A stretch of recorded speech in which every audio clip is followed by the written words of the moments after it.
Students, तो आज हम देखने जा रहे हैं video number 3 reproduction in organism में पोस्ट फर्टिलाइजेशन इवेंट। तो पहले हमने क्या बात कर लिया था? हमने बात कर लिया था प्री फर्टिलाइजेशन इवेंट, फर्टिलाइजेशन, ठीक है। और अब हम इस वीडियो में बात करेंगे पोस्ट फर्टिलाइजेशन इवेंट में, ठीक है। ये टॉपिक जो चल रहा है, ये चल रहा है हमारे सेक्सुअल रिप्रोडक्शन का इवेंट्स, जिसमें थर्ड इवेंट जो है हमारा पोस्ट फर्टिलाइजेशन इवेंट है, जिसमें दो सब टॉपिक्स आएंगे, एक जाइगोट फॉर्मेशन और एक एम्ब्रियोजेनेसिस, है ना। तो यहाँ से हम शुरू करते हैं।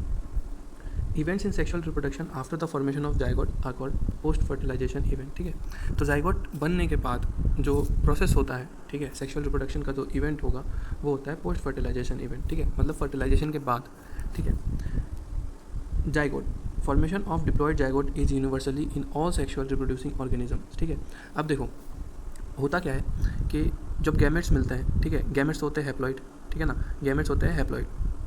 तो जब गैमेट्स मिलते हैं एन प्लस एन, ठीक है, ये एन और एन, ठीक है, या तो वो प्लांट बॉडी हैप्लॉइड हो या तो वो प्लांट बॉडी डिप्लॉयड हो, ठीक है, बट गैमेट जो होगा हमेशा एन ही होगा, ठीक है। ये जो एन मिलेंगे तो ये बना लेंगे 2n, जो कि हमारा क्या होगा, जाइगोट, ठीक है ना, जो कि होगा हमारा जाइगोट, ठीक है। तो ये जो जाइगोट होता है depending upon the body organisation of organism, ठीक है, तो ये या तो मियोसिस करेगा या तो माइटोसिस करेगा, ठीक है। अगर प्लांट बॉडी, ठीक है, अगर जो प्लांट बॉडी है वो क्या है, वो डिप्लॉयड है, ठीक है, तो ये जो जाइगोट होगा वो करेगा माइटोसिस, ठीक है, ये करेगा माइटोसिस, ठीक है, क्योंकि डिप्लॉयड प्लांट बॉडी है तो 2n से तो उसको 2n ही बनाना है, ठीक है ना, रिडक्शन तो करना नहीं है। और जो हैप्लॉइड ऑर्गेनिज्म होंगे, ठीक है, जो हैप्लॉइड ऑर्गेनिज्म होंगे इसमें होगा मियोसिस, ठीक है, इसमें होगा मियोसिस। तो जाइगोट में फर्दर माइटोसिस होगा या मियोसिस होगा, ये डिपेंड करता है कि प्लांट बॉडी, जो पेरेंट प्लांट बॉडी है वो क्या है, हैप्लॉइड है या डिप्लॉयड है। अगर डिप्लॉयड होगा तो माइटोसिस से वो सेल डिवीजन करेगा, अगर हैप्लॉइड होगा तो जाइगोट में मियोटिक सेल डिवीजन होगा, ठीक है। आगे देखते हैं। In organisms with external fertilisation zygote is formed in external medium, जैसे वाटर, ठीक है। तो जहाँ पे भी एक्सटर्नल फर्टिलाइजेशन होगा, ठीक है, तो जाइगोट वाजिब सा बात है कि वो बाहरी फॉर्म होगा, ठीक है ना। जैसे कि जनरली जो एक्सटर्नल फर्टिलाइजेशन होता है वो वाटर में होता है, तो जाइगोट भी होगा जो वाटर में ही बनेगा। Whereas in those exhibiting internal fertilisation zygote is form inside the body of the organism, ठीक है। तो जैसे जिसमें इंटरनल फर्टिलाइजेशन होता है तो जाइगोट भी अंदर ही बनेगा, ठीक है, वो पेरेंट के बॉडी से अटैच होगा, ठीक है। Further development of zygote depend upon the types of life cycle the organism has and the environmental it is expose to, ठीक है। फिर जो जाइगोट का डेवलपमेंट होगा, फर्दर डेवलपमेंट, वो इस चीज़ पे डिपेंड करता है कि वो किस इन्वायरमेंट में है और उसका जो पेरेंट प्लांट बॉडी है वो क्या है, ठीक है। तो फर्दर डेवलपमेंट इस पे डिपेंड करता है। In organisms belonging to the fungi algae zygote develop a thick wall that is resistant to desiccation and damage, ठीक है। तो जाइगोट जो अगर हम देखें फंजाई और एल्गे में, तो जाइगोट अपने ऊपर एक कवरिंग, ठीक है, एक लेयर जो है वो सिक्रीट कर लेता है, जिसके कारण वो किसी भी डैमेज या डेसिकेशन से बच सकता है। It undergoes a period of rest before germination, ठीक है। तो जर्मिनेशन से पहले वो क्या होता है, जर्मिनेशन से पहले जाइगोट जो होगा वो एक डॉर्मेंसी के पीरियड में चला जाएगा, ठीक है, रेस्ट पीरियड बोलेंगे उसको, रेस्ट पीरियड में वो चला जाता है, ठीक है। उसके बाद जब उसको फेवरेबल कंडीशन और इन्वायरमेंट मिलेगा तब वो जर्मिनेट कर जाएगा और एक नया ऑर्गेनिज्म बना लेगा, ठीक है। In organism with haplontic life cycle, as you have read in class 11th, zygote divide by meiosis to form haploid spores that grow into haploid individual। तो जैसा कि मैंने बताया कि यहाँ पे अगर प्लांट बॉडी जो है, अगर ऑर्गेनिज्म का बॉडी जो है वो पेरेंट बॉडी हैप्लॉइड है तो जाइगोट में मियोसिस होगा, ठीक है ना, रिडक्शन डिवीजन होगा, क्योंकि जाइगोट जो होता है वो 2n होता है, ठीक है।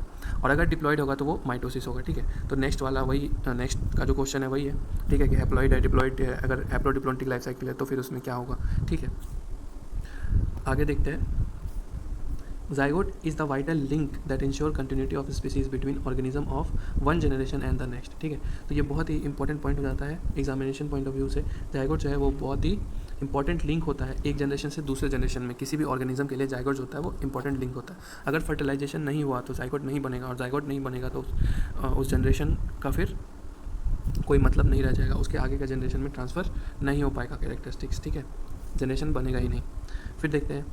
Every sexually reproducing organism including human beings begin life as a single cell zygote, ठीक है। तो जैसे हम देखते हैं कि जो भी सेक्शुअली रिप्रोड्यूसिंग ऑर्गेनिजम्स होते हैं तो वो अपना लाइफ जो है वो सिंगल सेल से ही शुरू करते हैं, ठीक है, और वो सिंगल सेल जो होता है वो होता है जाइगोट, ठीक है। जब भी दो गैमेट का मीटअप होगा तो क्या बनेगा, जाइगोट। और जाइगोट ही होता है जो कि कंटिन्यूटी को मेंटेन करता है जनरेशन, एक जनरेशन से दूसरे जनरेशन के लिए, ठीक है। और अब हम पढ़ने जा रहे हैं एम्ब्रियोजेनेसिस, ठीक है। अब हम पढ़ने जा रहे हैं एम्ब्रियोजेनेसिस। तो जाइगोट फॉर्मेशन के बाद एम्ब्रियो बनेगा और एम्ब्रियो का डेवलपमेंट होगा, ठीक है। Embryogenesis refers to the process of development of embryo from the zygote. तो जाइगोट से एम्ब्रियो बन जाएगा, उस प्रोसेस को हम लोग क्या बोलेंगे, एम्ब्रियोजेनेसिस, ठीक है।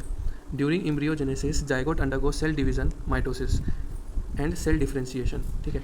तो जब भी एम्ब्रियो बनेगा, ठीक है ना, जाइगोट से जब एम्ब्रियो बनेगा तो वो डिवीज़न होगा, ठीक है, सेल में डिवीज़न होता, ठीक है।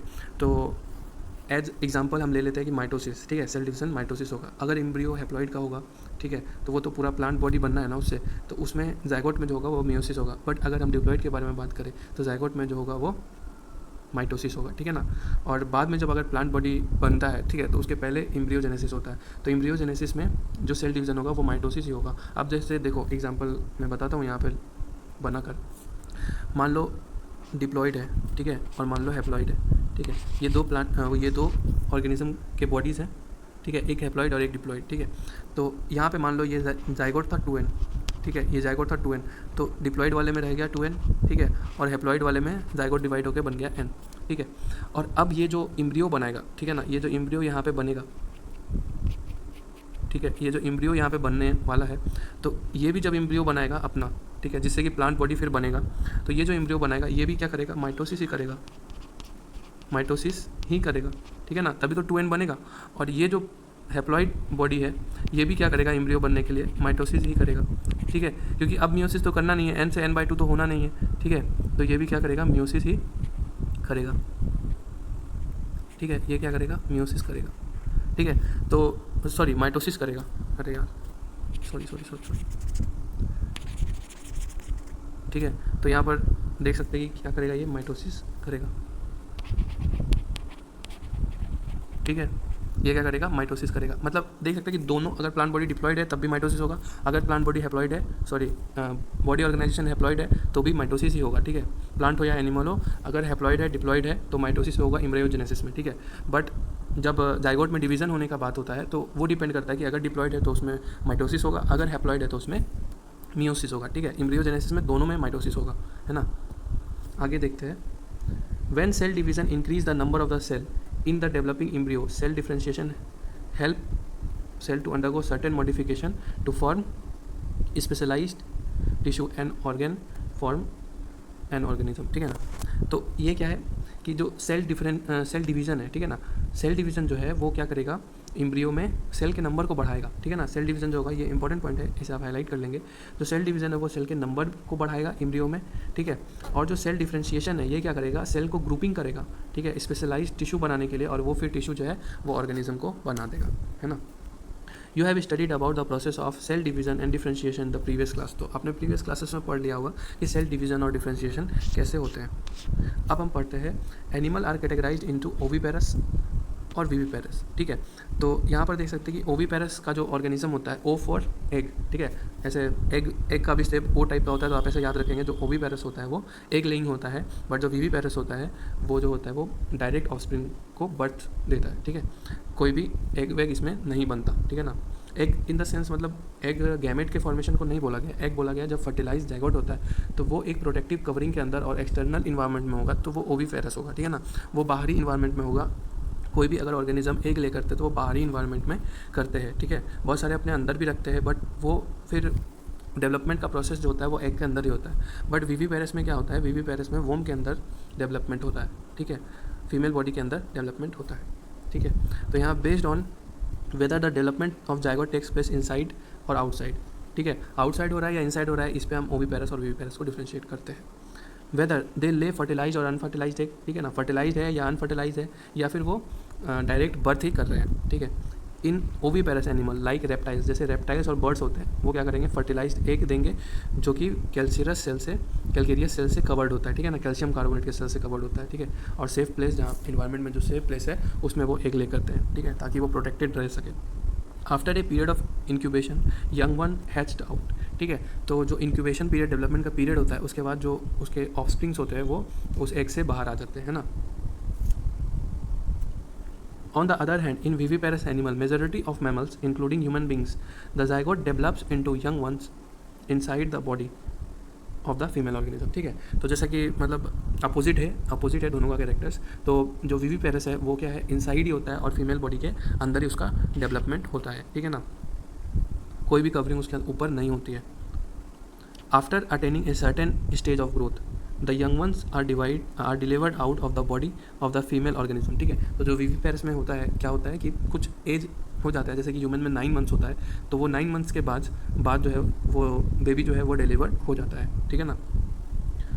Because of the proper embryonic care and protection, the chances of survival of the young once is greater in viviparous organism. ठीक है, तो विविपेरस ऑर्गेनिज्म में बहुत सारे मेरिट्स भी है. ठीक है, मेरिट्स ये है कि जो है वो बाहरी इन्वायरमेंट से प्रोटेक्टेड होता है, प्रेडेटर की नज़र में नहीं आता.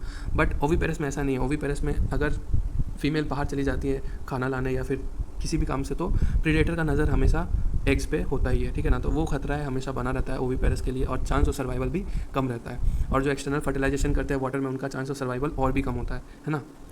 तो ये मेरिट है विविपेरस का कि प्रोटेक्टेड इन्वायरमेंट में होता है. इन फ्लावरिंग प्लांट्स, अब फ्लावरिंग प्लांट यानी एंजियोस्पर्म के बारे में बात करते हैं, तो the zygote is formed inside the ovule. ठीक है, जाइगोट जो होता है वो ओव्यूल यानी एम्ब्रियो सेक के अंदर ही फॉर्म होता है. फर्टिलाइजेशन भी वहीं होता है.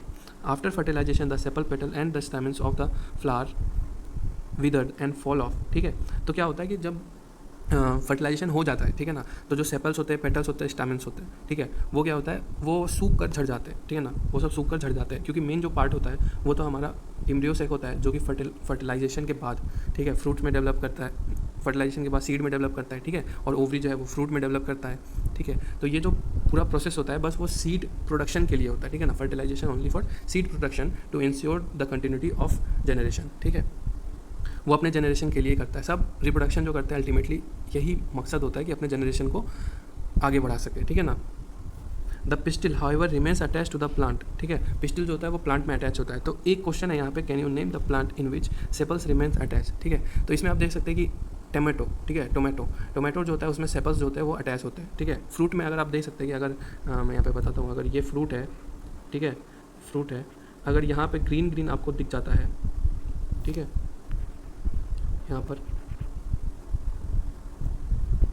आपको ग्रीन अगर दिखता है तो वो जो है वो सेपल्स है. ठीक है, तो सेपल्स जो होते हैं वो अटैच होते हैं इसमें टोमेटो में, अगर देख सकते हैं. ठीक है, तो ऐसे बहुत सारे देख सकते हैं, स्ट्रॉबेरीज में भी अटैच होते हैं. ठीक है, तो ऐसे बहुत सारे फ्रूट्स हैं जिसमें अटैच होते हैं, तो उसमें आप देखकर पता लगा सकते हैं कि फर्टिलाइजेशन के बाद जो है सेपल्स अटैच होते हैं. ठीक, the zygote develop into the embryo and the ovule develop into the seed. तो ओव्यूल जो है वो ओव्यूल फर्टिलाइजेशन जहाँ पे होता है ओव्यूल में, तो वो जो है सीड में डेवलप हो जाता है, और जाइगोट जो है वो डेवलप हो जाता है एम्ब्रियो में. ठीक है, और फिर ओव्यूल सीड में डेवलप हो जाता है, और जो ओवरी होता है वो डेवलप हो जाता है फ्रूट में. ठीक है, ओवरी जो है वो फ्रूट में डेवलप हो जाएगा और थिक वॉल्ड बना लेगा अपने बाहर की तरफ, तो उसको पेरिकार्प बोल देंगे. ठीक है, ये जो पेरिकार्प होता है ये प्रोटेक्टिव होता है नेचर में और फंक्शन में. आफ्टर डिस्पर्सल, सीड डिस्पर्सल के बाद seed germinate under favourable condition to produce new plant. ठीक है, अगर फेवरेबल कंडीशन मिल जाएगा तो न्यू प्लांट फिर बन जाएगा. तो आप यहाँ पर देख सकते हैं कुछ प्लांट्स हैं यहाँ पर गिवन. ठीक है, तो यहाँ पर देखेंगे अगर ये है पेरिकार्प, ठीक है, और ये है सीड, इसका पेरिकार्प ये है और ये है सीड. ठीक है, इसमें जो है यहाँ पर जो भी फ्रूट्स था, ठीक है, वो फुल्ली यूटिलाइज्ड हो चुका है. ठीक है, फुल्ली यूटिलाइज हो चुका है सीड के थ्रू, इसलिए यहाँ पे जो है वो स्पेस बच चुका है. ठीक है ना, और आप यहाँ पर देख सकते हैं कि ये जो है ये पेरिकार्प है, प्रोटेक्टिव लेयर, और ये है सीड. ठीक है, यहाँ पर देख सकते हैं तो ये है पेरिकार्प और ये है सीड. यहाँ पर देख सकते हैं तो ये पेरिकार्प है, ये है सीड. ठीक है, तो depending upon the ovule embryo sac. ठीक है, तो हम देख सकते हैं कि सीड जो होता है किसी में एक, किसी में दो, किसी में बहुत सारे होते हैं. ठीक है, तो ये तो दूसरे चैप्टर में मॉर्फोलॉजी में पढ़ते हैं. ठीक है ना, तो thank you for watching this video. ये रिप्रोडक्शन पूरा कंप्लीट हो चुका है. अब रिप्रोडक्शन इन ऑर्गेनिज्म जो कि हमारा चैप्टर फर्स्ट था, यूनिट 6 रिप्रोडक्शन का, और अब हम इसके बाद पढ़ेंगे रिप्रोडक्शन इन फ्लावरिंग प्लांट्स. ठीक है, इसके बाद अब हम पढ़ने जाएंगे रिप्रोडक्शन इन फ्लावरिंग प्लांट, जो कि आपको दूसरे वीडियो में मैं अपलोड कर दूँगा. Thank you.